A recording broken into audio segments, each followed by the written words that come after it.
I stand before the ornate golden gates, clutching the invitation I helped pay for, my hands trembling.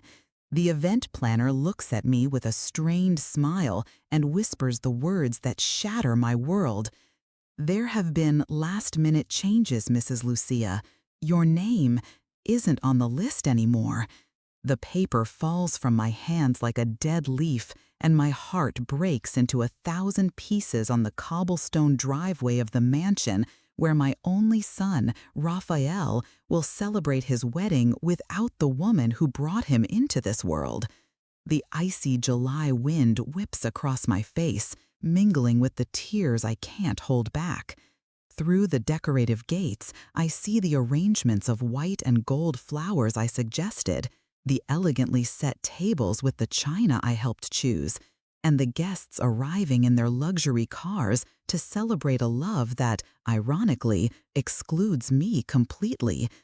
53 years of life, 28 dedicated entirely to this son, and now I'm treated like an unwanted stranger at the door of his happiness. "Mom, you don't understand. It's just family disagreements," were the cold words Raphael said to me 3 days ago when I finally had the courage to confront him about the rumors I'd heard. Family disagreements, as if my existence were a mere inconvenience, a problem to be erased with a giant eraser from our family history. I walk toward my old car, each step echoing on the deserted sidewalk like a hammer hitting the nail in my emotional coffin. The sound of my low-heeled shoes, the only ones I own for special occasions, resonates through the quiet street, contrasting with the joyful music already echoing from the hall. Music that should accompany my dance as a proud mother, but now sounds like a symphony of rejection. I stop before the rearview mirror and observe my reflection.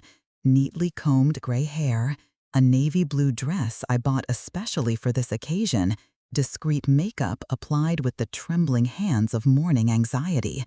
I prepared for hours for an event from which I've been banished. The irony is as bitter as the metallic taste I feel in my mouth. But how did we get here? How can a mother who dedicated her entire life to a son find herself outside his happiness? The answer is buried in 28 years of silent sacrifices, of renunciations I made without ever mentioning, of dreams I buried so his could flourish. I go back in time, and my mind transports me to that small apartment on the outskirts of Chicago where Raphael was born on a rainy September night in 1996. I was only 25 years old, recently separated from Paul, my ex-husband, who had abandoned me when he found out I was pregnant. "I'm not ready to be a father," he said, packing his bags while I, with a 6-month pregnant belly, begged for a chance. "You'll have to manage on your own, Lucia. I can't carry that weight." Weight? My son was a weight for the man who swore he loved me. That night, alone in the one-bedroom apartment that barely fit a bed and a crib, I swore to my round belly that Raphael would never feel the abandonment I was feeling. I would be mother and father, protector and provider, light and shadow, everything necessary for him to grow up loved and secure. And that's how I lived the first years of motherhood, working a double shift as a cleaning lady during the day and making custom cakes at night, while Raphael slept in the crib next to the kitchen table where I baked until dawn. My hands, chapped by cleaning products, gained delicacy when decorating cupcakes and cakes that sustained our small family of 2. I remember his first words, "Mommy," said with a gap-toothed smile that lit up our modest apartment. I remember how he would run to me when I came home from work, his little arms wrapping me in hugs that healed all the day's aches. "Mommy, you're the best in the world," he would say, and I believed that, to him, I truly was. Throughout Raphael's childhood, I was his only constant. At school presentations, I was the mother who filmed and applauded the loudest. At parent-teacher meetings, I was the one who asked the most questions about his development. When he was sick, I was the dedicated nurse who slept in the chair next to his bed. When he had nightmares, I was the safe harbor that soothed him back to sleep. But the years went by, and Raphael grew up. In adolescence, the first cracks appeared in our relationship. He was ashamed of our modest circumstances, of the small apartment, of my work uniforms that I religiously washed every night. "Why don't you get a better job, Mom?" he'd ask, with the unconscious cruelty of 16 years old. "Why can't we have a better house?" I swallowed the bitter words I wanted to say, that I worked 16 hours a day so he could attend a private school, that I had given up on college to pay for his, that my knees ached from scrubbing floors so he could have new books and a computer. Instead, I smiled and said, "Things will get better one day, son. You'll see." And things did get better for him. Raphael graduated with a degree in business administration, landed a job at a multinational company, and bought an apartment in an upscale neighborhood. His social ascension was meteoric, and I watched from afar, proud but gradually excluded from his new reality. That's when he met Isabella, and things really changed. The daughter of wealthy entrepreneurs, blonde, slender, with a refined vocabulary and an even more refined bank account. From the first meeting, I noticed the discomfort in her eyes when she looked at me. I was an inconvenient reminder of Raphael's humble origins, a blemish on his new identity as a successful executive. "Mom, Isabella thinks you could update your look a bit," Raphael said, avoiding my gaze. "Maybe wear more appropriate clothes when we go to events." Appropriate? As if I were inappropriate for the life he had built. Even so, I spent what little I had on a new dress, went to a beauty salon for the first time in years, tried to mold myself into the shape they expected. But it was never enough. On the rare occasions when I was included in their social activities, I felt the disapproving glances, the conversations that died down when I approached, Isabella's forced smile as she introduced me as Raphael's mother. The marriage proposal came with news that should have been joyous. "Mom, we're getting married. It's going to be a beautiful party at the Willow Creek Manor." My eyes shone with pride and happiness, imagining my son walking down the aisle, thinking how wonderful it would be to see him happy.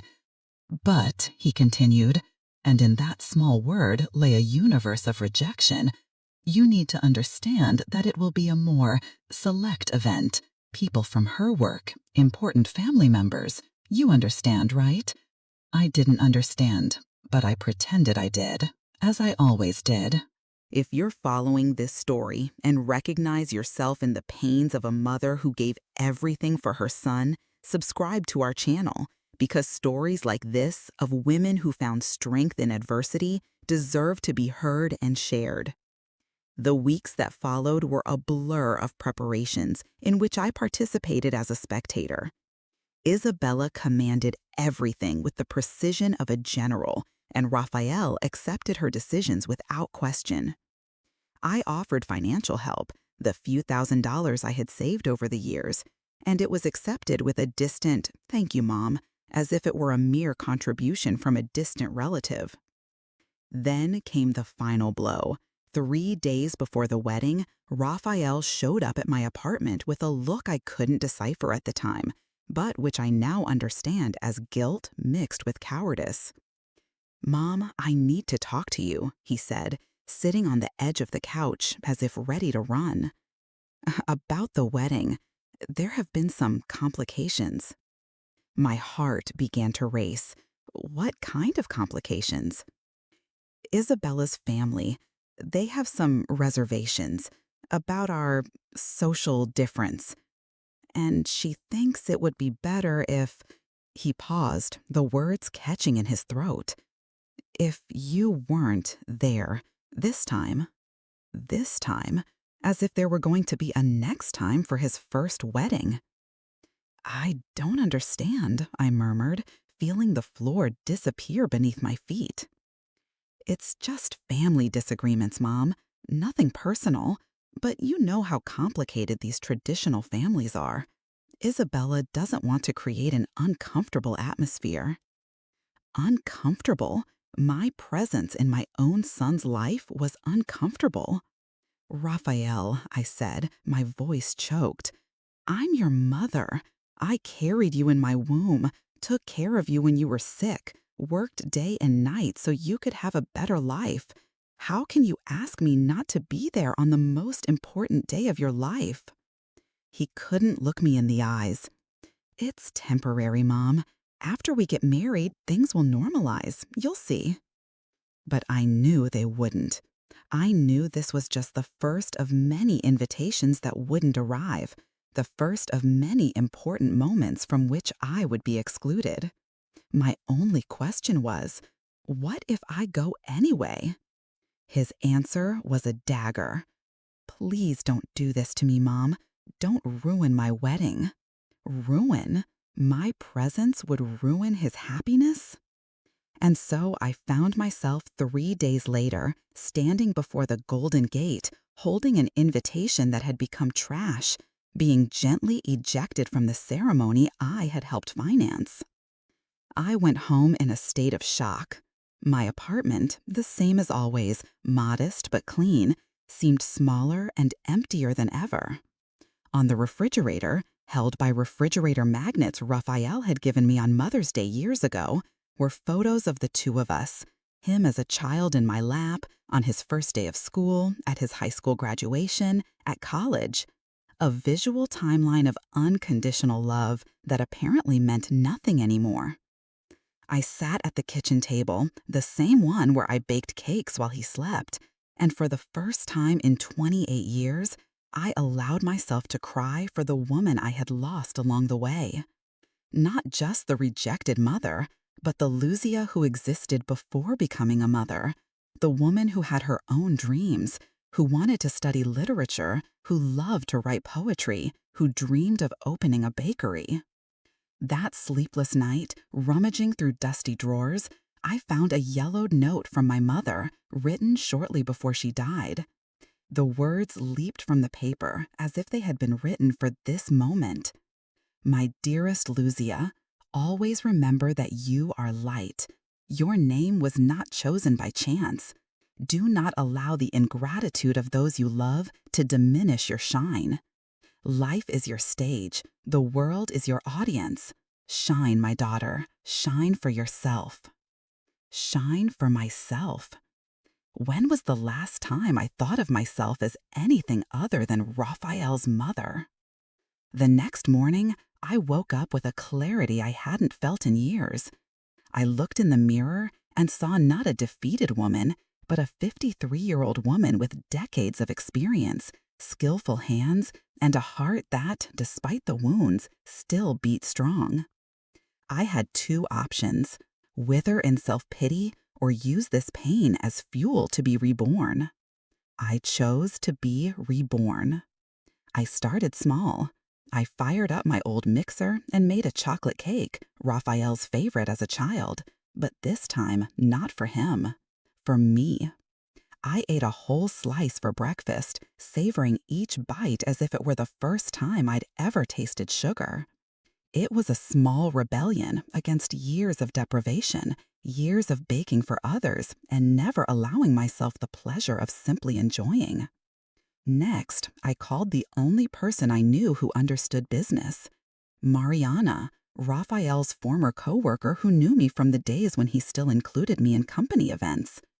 Mariana had always been kind to me, unlike his other colleagues who treated me with condescension disguised as politeness. "Luzia," she exclaimed on the phone, "it's so good to hear your voice. How was Raphael's wedding?" The innocent question was like salt on a fresh wound, but I took a deep breath. "Actually, Mariana, that's what I want to talk to you about. Do you have time for coffee?" We met at a local bakery, and there, amidst the aroma of fresh bread and brewed coffee, I told my story. Mariana listened silently, her eyes widening gradually as I recounted the events of the past few days. When I finished, she shook her head, indignant. "Luzia, this is unacceptable. You're one of the most hard-working people I know. Raphael doesn't know what he's missing." "Maybe," I replied, But now I want to focus on myself.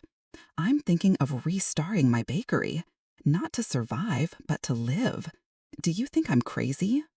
Mariana smiled for the first time during our conversation. "Crazy would be not doing it.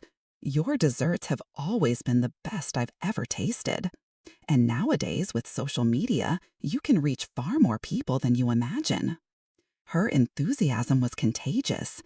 She helped me create an Instagram account, Lucia's Sweet Creations, and we posted the first picture, the chocolate cake I had made for breakfast, with a simple caption, "New beginnings taste like hope." In a week, the account had 50 followers. In 2 weeks, 200. Orders started coming in, small at first. A birthday cake, cupcakes for a baby shower, sweets for a business meeting. Each order was a small victory, each compliment in the comments a brick in the reconstruction of my self-esteem. But the decisive moment came when Mariana made me an unexpected proposal. "Lucia, do you remember the elementary school where you worked before dedicating yourself exclusively to baking?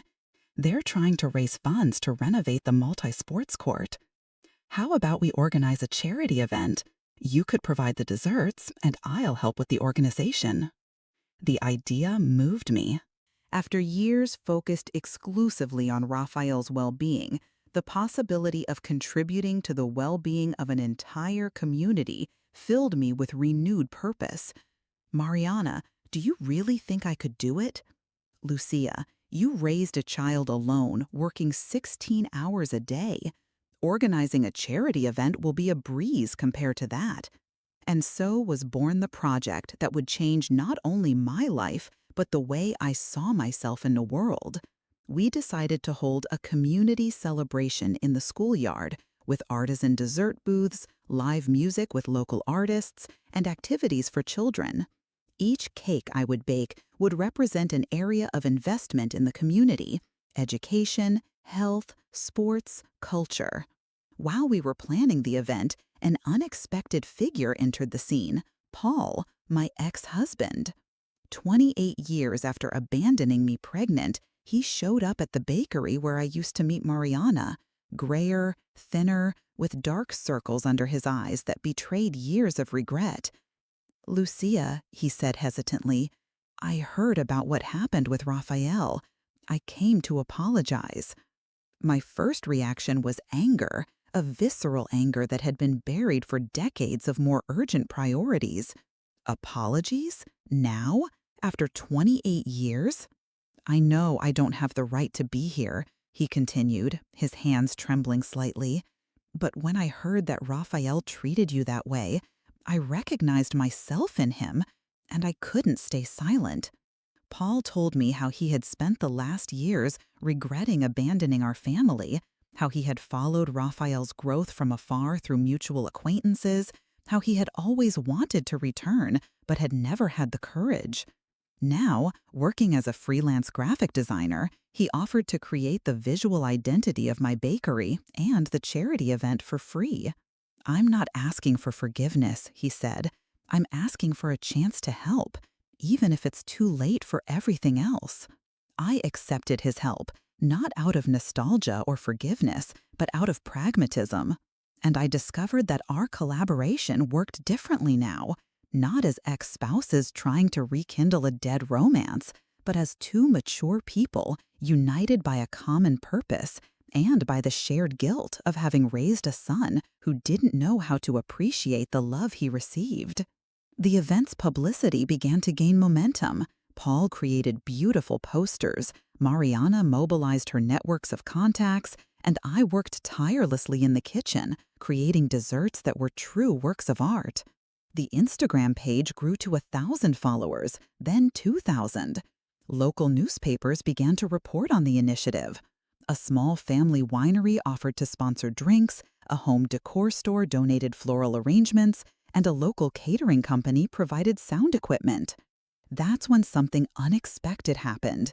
Through Mariana, I learned that Raphael had heard about the event, and even more surprising, he wanted to participate. "He called me yesterday," Mariana told me during one of our planning meetings. "He asked about the event, said he wanted to collaborate. It seems that some coworkers commented on the impact on social media. My initial instinct was to refuse. How could he want to be a part of my rebirth after excluding me from the most important moment of his life? But Paul, who was now a regular participant in our meetings, made an observation that gave me pause. Lucia, you're organizing this event for the school children, not to get revenge on Raphael.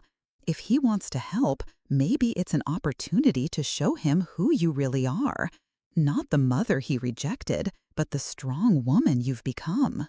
Even so, I set a condition. Raphael could participate, but like any other volunteer, no special privileges, no preferential treatment. If he wanted to be a part of my world, it would be on my terms.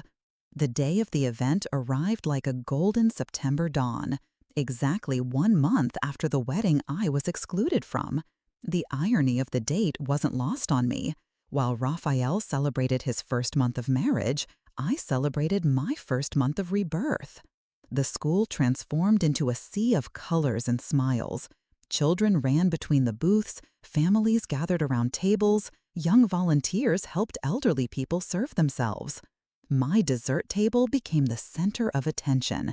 Cakes decorated as books representing education, cupcakes shaped like stethoscopes symbolizing health, candies shaped like soccer balls celebrating sports. I was radiant, wearing a floral dress I had bought for myself, not to impress anyone, but because it made me feel beautiful. My hair was loose, my makeup was natural, and for the first time in decades, I felt completely comfortable in my own skin. That's when Raphael arrived. He stopped at the entrance to the courtyard, clearly out of place amidst this spontaneous community celebration. He was elegant as always, but there was something different in his eyes, a mixture of admiration and regret I hadn't seen in years. I watched him walk among the booths, seeing people greet me affectionately, seeing children run to hug me, seeing parents thank me for the treats that brought joy to their children.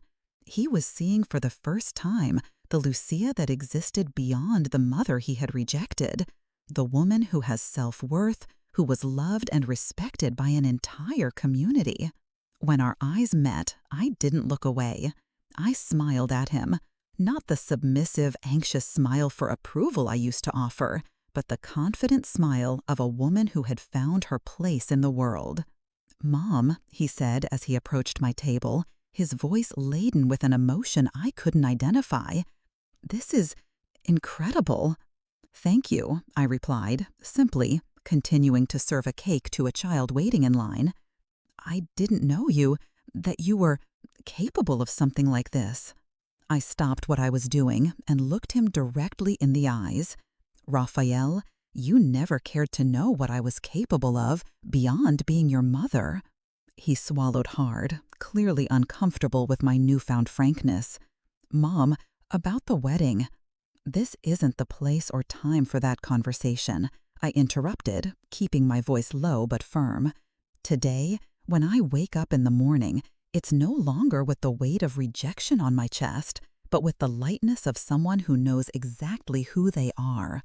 I look in the mirror and see a 54-year-old who carries scars, yes, but also carries victories. A woman who has learned that being a mother is just one of the many facets of her identity, not the only one." Last week, I received an invitation, a real one this time, not an awkward formality. Raphael and Isabella want to renew their vows on their first wedding anniversary, and she herself called to ask if I could make the wedding cake. "Mrs. Lucia," she said, using a respectful address for the first time instead of her previous condescending tone, "I would like you to know that I didn't know your story when we met. Raphael told me everything, and I feel ashamed of how I treated you." It wasn't an elaborate apology, but it was sincere. And sincerity, I've learned, is worth more than empty eloquence. "Isabella," I replied, "we all make mistakes when we don't know the full story of a person. What matters is that now you know mine, and I'm getting to know yours. Let's build something new from here."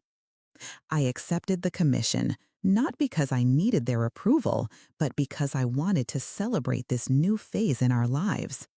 A three-tiered cake decorated with sugar flowers representing growth, forgiveness, and new beginnings.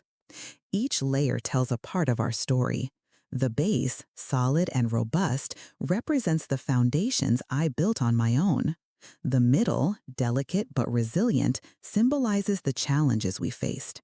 The top, light and luminous, celebrates the future we are building together. But the biggest transformation didn't happen in Raphael or Isabella. It happened in me.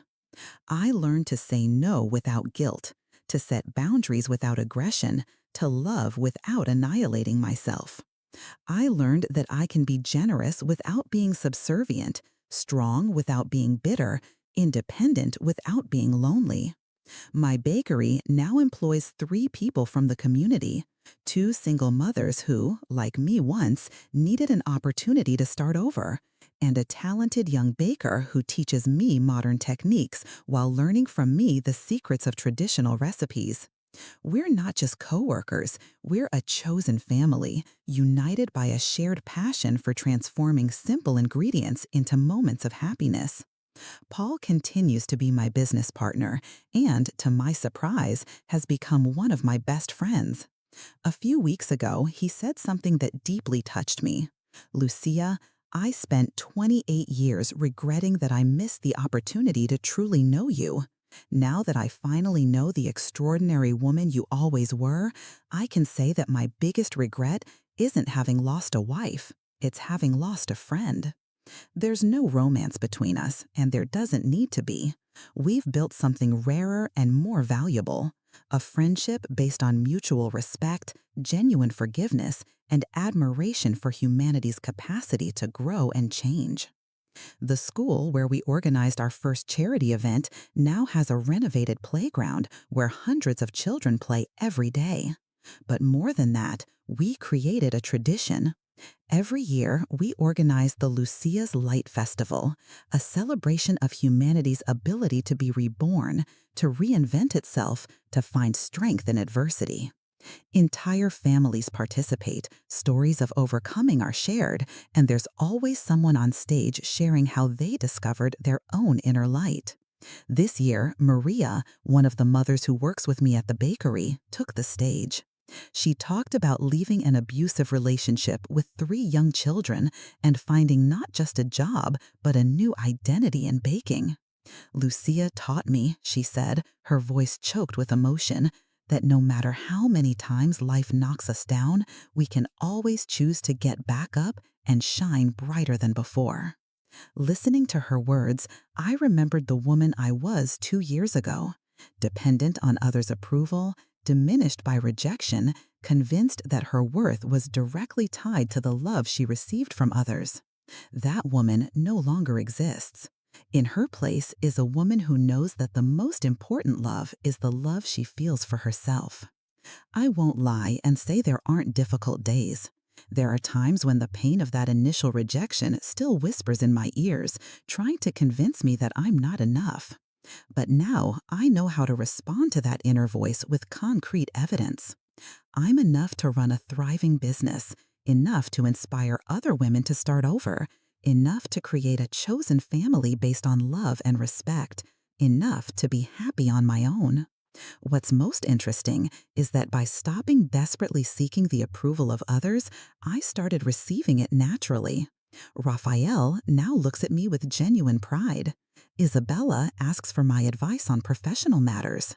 Paul treats me as the intellectual partner he always wanted to have. People in the neighborhood greet me on the street not as Raphael's mom, but as Lucia from the bakery, Lucia who helps everyone, Lucia who is an example of strength. But the recognition that moves me the most comes from where I least expected, from myself. Every morning when I look in the mirror, I see a woman who deserves respect, who deserves love, who deserves to take up space in the world. I see a woman who transformed pain into purpose, rejection into renewal, humiliation into healthy humility. A few days ago, while organizing old papers, I found the original invitation to Raphael's wedding, the one that became useless when I was uninvited. Instead of pain, I felt gratitude. Gratitude because that moment of rejection forced me to discover who I really was. If I had gone to the wedding as the submissive and invisible mother I was at the time, I might never have found the strong and independent Lucia I have become. I kept the invitation in a special folder, not as a reminder of pain, but as a symbol of transformation. Next to it, I put the first photo of my bakery, the first newspaper article about our charity events, and a thank you letter from one of the children from the school. Documents that prove that life can be kind to those who have the courage to start over. Yesterday, Raphael gave me news that filled me with pride in a way I didn't expect. He and Isabella decided to volunteer at a daycare in a low-income neighborhood, teaching financial literacy to single mothers. "You taught me, Mom," he said, "that true wealth lies in using our privileges to help those who need it most." Seeing my son not only respecting me, but following my example of generosity was one of the most rewarding moments of my life. Not because he was imitating me, but because he was becoming the best version of himself. Something that only happened when I stopped trying to control him and started inspiring him through my own growth. This weekend, I'm attending a women's entrepreneurship conference as a speaker. I'm going to tell my story to hundreds of women who, like me once, believe it's too late to start over, that their dreams have expired, that their worth depends on the approval of others. I'm going to look into their eyes and say what I wish someone had told me 2 years ago. You are stronger than you imagine, more capable than you believe, and more valuable than anyone has ever made you feel. Life has taught me that the true comeback isn't about proving anything to those who hurt us. It's about discovering that we never needed that proof. It's about understanding that our inner light doesn't need anyone's permission to shine. It's about learning that the most important invitation we can receive is the one we give ourselves, the invitation to live fully, to love consciously, and to shine unconditionally. Today, at 54, I know my story is still being written. There are chapters of pain that have been overcome, pages of joy that are still being filled, and a whole future of possibilities waiting to be discovered. I am the author of my own narrative now, no longer a secondary character in someone else's story. And if you who are reading this recognize yourself in the woman I once was, invisible, diminished, dependent on the approval of others, I want you to know that it's never too late to be the protagonist of your own life. Your inner light is waiting to be discovered. Your worth doesn't depend on the recognition of others. You deserve to be on the guest list of your own happiness. The gilded gates of that elegant manor may have closed on the old Lucia, but thousands of doors opened for the Lucia I became. And this, I discovered, is the sweetest revenge. Not the destruction of those who hurt us, but the building of a version of ourselves so full and luminous that any past rejection becomes irrelevant.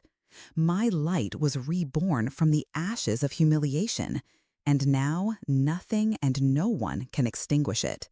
This is about these children, about this community.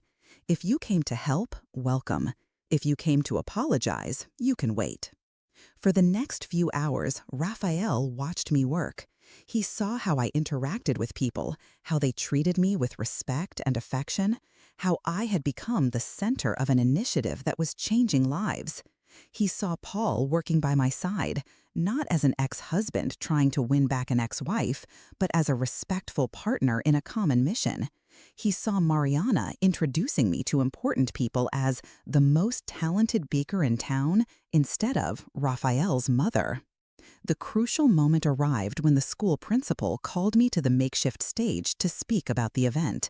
I climbed the wooden steps with a racing heart, not from nervousness, but from pure emotion.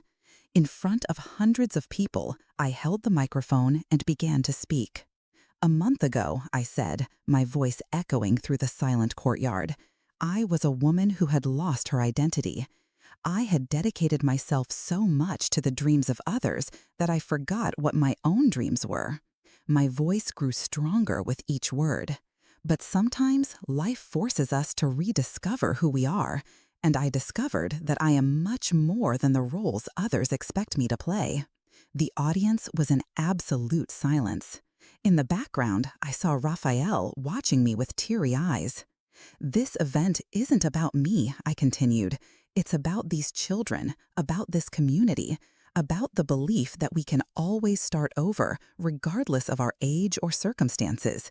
It's about discovering that our inner light doesn't depend on the approval of others.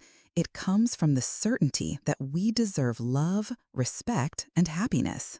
The applause began as a gentle wave and transformed into an ovation. Tears streamed down my face, but they were tears of joy, of completeness, of a woman who had finally found her voice. When I got off the stage, Raphael was waiting for me. "Mom," he said, his voice choked, "I need to talk to you. Now." We went to a more secluded corner of the courtyard, away from the crowd. He took a deep breath before he started speaking. "I made the biggest mistake of my life," he said, the words pouring out. "When I excluded you from my wedding, I wasn't protecting my happiness. I was destroying the only real thing I had in life, you." I remained silent, letting him continue. "I became so obsessed with impressing Isabella's family, with being accepted by them, that I forgot who I really am. I forgot that I am the son of a woman who worked 16 hours a day so that I could have opportunities she never had. I forgot that I am the son of a woman who never gave up on me, even when I gave up on her." Tears were streaming down his face now. "I love you, Mom, and I'm proud to be your son. It doesn't matter what Isabella's family thinks. It doesn't matter what anyone thinks. You are the strongest person I know, and I was an idiot for not realizing that before." I looked at my son, not the successful executive who had rejected me, but the little boy who once ran into my arms calling Mommy, and felt my heart opening again. But not in the same way as before. This time, it was a love with limits, with dignity, with mutual respect. "Raphael," I said softly, "I accept your apology, but you need to understand something. I'm not the same woman you knew anymore. I'm not going to give up my dignity to keep the peace. I'm not going to diminish myself so that others feel superior." He nodded, understanding the weight of my words. "I want you in my life," I continued, "but as a son who respects me, not as someone who tolerates me when it's convenient. And that means Isabella needs to respect me too. She doesn't have to love me, but she needs to treat me with the basic courtesy that any human being deserves." "She's going to have to understand," Raphael said, with a determination I hadn't heard in his voice in years. "And if she doesn't understand, then she's going to have to choose between her prejudices and our marriage." At that moment, I knew I had gotten my son back. Not the submissive son who did everything to please me, but the man who had learned to value the right people. The event ended at sunset with live music, emotional hugs, and the promise that the school playground would be renovated with the money raised.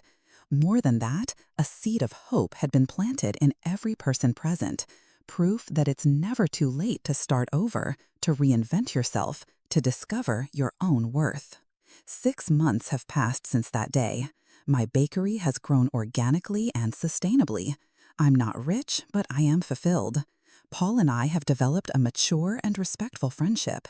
We didn't get back together, but we built a solid professional partnership based on mutual respect and a shared desire to be better people than we were in the past. Raphael visits me regularly now, sometimes alone, sometimes with Isabella, who, surprisingly, has begun to show a genuine interest in my pastries and my story. We're not friends, maybe we'll never be, but there's a mutual respect that didn't exist before. I learned that bouncing back isn't about returning to your previous status. It's about discovering you were always more than you imagined. I learned that self-love isn't selfishness. It's the foundation upon which we build healthy relationships with others. I learned that I deserve to be on the guest list of my own life. Exterior, Willow Creek Manor, day. A golden September dawn bathes the elegant Willow Creek Manor in light. Lucia, wearing a floral dress, stands before the gates. She doesn't look back. The gilded gates of that elegant manor may have closed on the old Lucia, but thousands of doors opened for the Lucia I became.